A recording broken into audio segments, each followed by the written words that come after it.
what our city's for, lots of the discussion today has been automatically linking space with economic growth and economic benefit. And I think that plays into part of what I think Leeds sometimes gets wrong, which is the economic benefit is in order to do other things. I don't think economic growth is an end in itself, but it's so often that we don't really talk about that in Leeds.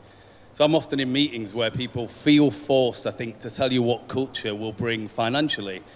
But I actually think that we should be talking the other way around, really. Space is in order for humans to reach the things that they want to reach. So yeah, that's what I think. And I'll maybe talk about that a little bit. So I'm a researcher at the university and I run a couple of projects. So I'll talk through those a little bit. So what do? We run creative projects and spaces. And it all started as an attempt to not do a day job. So I guess it all started really as an attempt to spend my time doing the kinds of things that I wanted to do. I played in bands, found it incredibly hard to earn a living playing in a band or doing anything that was out and out creative. So really I started doing what lots of us do, which is you kind of facilitate other people doing things that you, is a kind of close second, right? And then for anybody who's interested in statsy kind of stuff, there's 20 plus of us now. We home around 500 events a year, which we think makes us one of the busiest event space in the city. The turnover is about $750,000, which is all quite by accident, really. We've never kind of really set out, I guess, to run something that had a turnover that had the kind of VAT bills we get, but, you know, there you are. So we have 3,000 rehearsals a year, which I think makes us, well, it's the busiest music rehearsal space in the city, but probably one of them in the north. About 60,000 physical visitors. It's all a bit dull, actually, in stats. But in terms of physical spaces, we have 10 rehearsal spaces, 3 venues, and 2 recording studios. So this was a bit of a game changer for me, really. We took 6,000 square foot of space. A friend built a studio and invited me to be part of it. And this is just at the south of the city, over near Duke. And yeah, it was at a time, I guess, it didn't feel to me like people were really talking about the south of the city then. And where we are still feels largely unaffected by this big growth that's come in. Yeah, and a key thing I think that runs through lots of our uses of space is that we're pretty non-prescriptive about what you do there. So I'm not really interested in what kind of music you play there. I'm not really bothered. What I'm bothered about is that we facilitate people spending time doing the kinds of things they want to do. So quite often we have people playing that do day jobs and they just get together on a night and that's their kind of fun thing. And that feels great to me. I feel like, as we'll see, I'll talk about the book club later on, our other space. I don't really care too much what people do. I mean, so long as it's within certain parameters and it's not racist or homophobic or whatever, you know, as long as people are doing things that were within certain parameters, I'm quite happy just to help facilitate them doing those things. Next, we created this space called the State of the Arts, which has kind of changed quite a lot over the years, but it's an online space. I'm really interested in the relationship between physical space and online space, which I guess we've not talked about loads today, but is maybe a discussion for another time. And part of that was because we felt that Leeds' communication infrastructure is pretty terrible, really. So if I sometimes struggle to know what's going on in film or theatre or dance in the city, and I work full-time in culture, how my friends who have kids who live in Cross Gates, you know, no wonder they go to The View, because The View have all the films that have the marketing budgets, right? And I think that's something that the council should be doing, really. I think that's a central thing. I think, you know, when lots of us here worked on the 2023 stuff, what was great about it was the council acted brilliantly for me. There was a period of 2-3 years where I thought the council was great, and it acted like the neutral body that I think you often need to bring together potentially competing forces. And I think that's what it should be doing from a communication point of view. Anyway, we tried doing that. We had Jeremy Corbyn wrote for us at the peak of kind of Corbyn mania, and that got shared all around the world, which meant we started having people write for us that weren't from Leeds and weren't from even Yorkshire. Had even people from outside Yorkshire. Cool. So this is Jeremy Corbyn. So yeah, then we started this space, the book club, and we just took this tiny space, and probably like lots of people's projects, it felt like it was going to be a very small thing. I lived in London at the time. We had it's an old petrol station that was being used for a fancy dress shop, and they had a kiosk that was awful. It was just blacked out windows, full of cardboard boxes. They weren't really using it, and they gave us like a super cheap rent and said, look, just come do something here.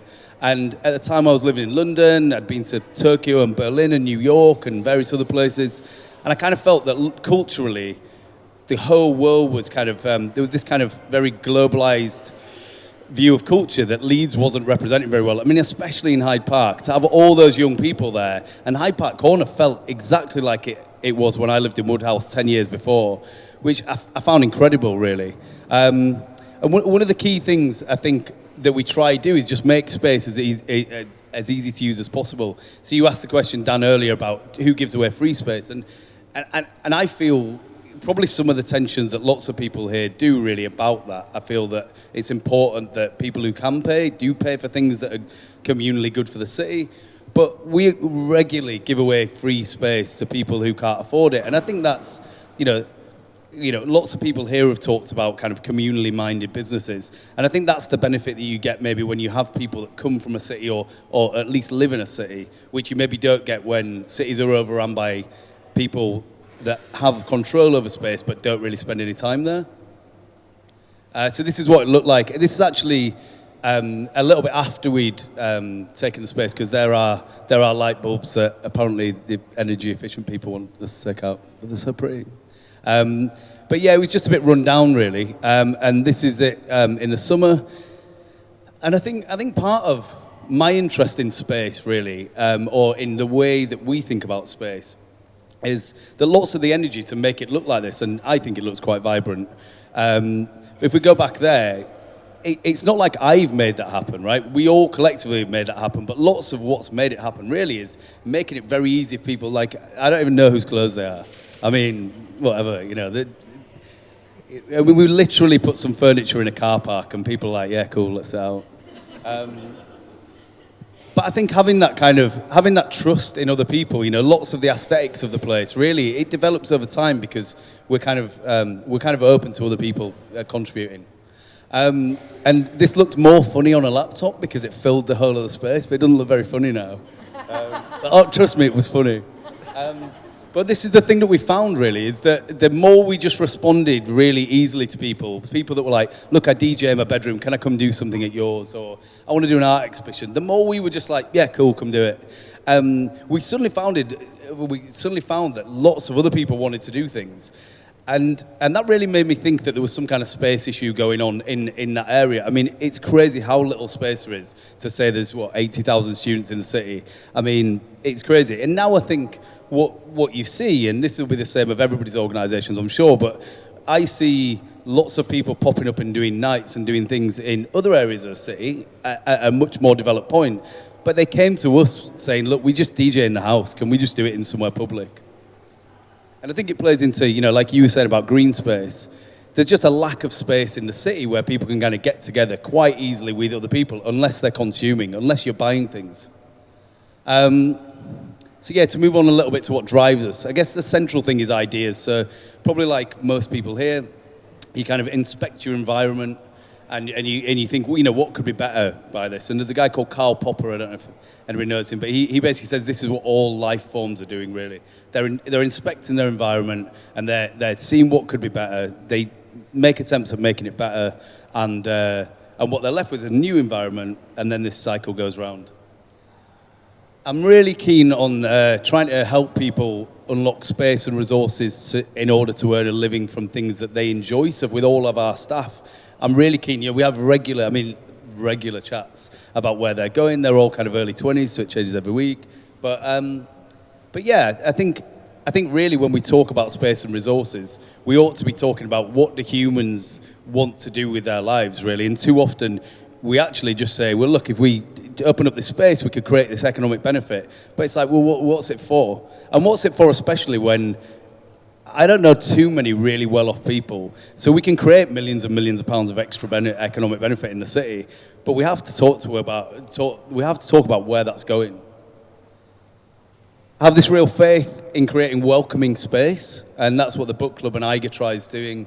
So we basically try create space where people who are different can get together, and I have this real faith that most people, when they get together in a space where they feel secure, however different they are, they'll get on with each other. I think often when people feel like they have differences, and I think you see this in our political environment at the moment, is actually because we often spend time in spaces where we're not welcome or we feel threatened. So that's something we try to do with space.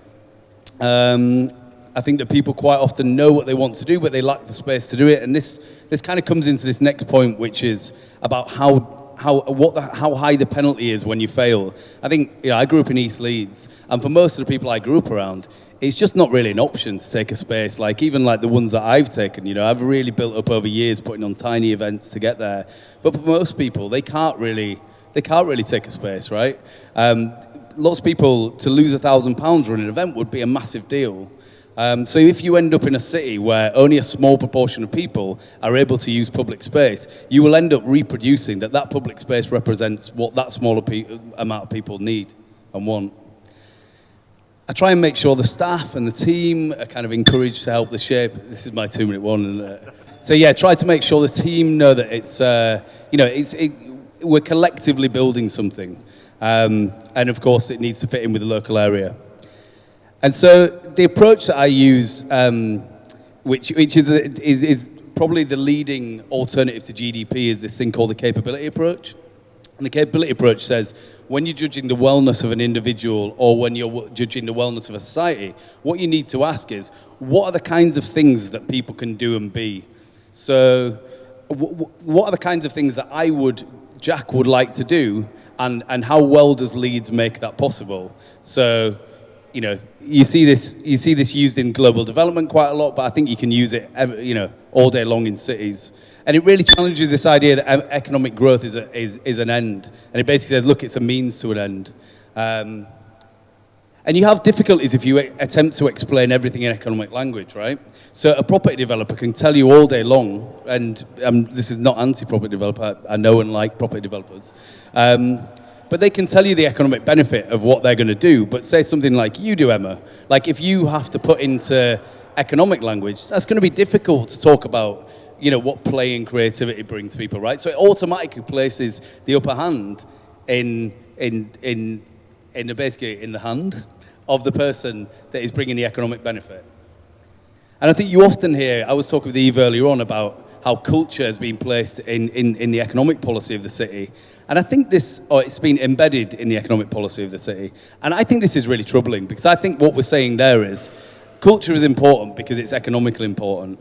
And I think really what we need to be saying is the city has a really good economy, hopefully, this is the thing to aim for, because it allows us to do these other things. It provides space for people to do cultural activity. It provides, nicer jobs for people to do. But it has to be that way around, really.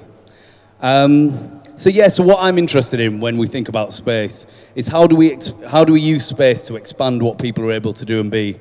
And then my kind of closing thought is whether the city really has the vision and the language, because I don't think it's just a vision thing. I think often people know that there is more important things we should be thinking about than economics.